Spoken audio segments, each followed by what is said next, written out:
எல்லா புகழும் என் அப்பன் முருகனுக்கே. மகா கந்த சஷ்டி விரதத்துடைய 6வது நாள் நம்ம வீட்டில் உள்ள நம்மளுடைய வேலுக்கு 3 அபிஷேகம் பண்ணியிருந்தேன்.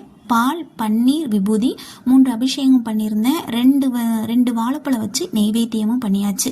மகா கந்த சஷ்டி விரதம் பார்த்தீங்கன்னா நிறைய முறைகள் இருக்குது. அதில் 6 முறைகள் ரொம்ப முக்கியமாக சொல்லுவாங்க. அதாவது ஃபுல் டேயும் சாப்பிடாம இருந்து ஒரு நாளைக்கு 1 மிளகு அப்படிங்கிறது கணக்கு பண்ணி 6 நாள் 6 மிளகு எடுக்கிறவங்க இருக்காங்க.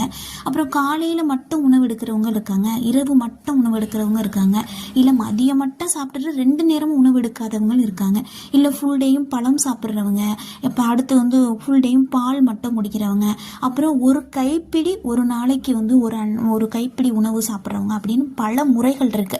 எவ்வளோ முறைகள் இருந்தாலும் உங்களுடைய உடம்புக்கு எந்த முறை சரியாக வருமோ அந்த முறைப்படி நம்ம விரதம் இருக்கலாம். இது எல்லாமே அந்த 7 நாள் கணக்கு தான். 48 நாள்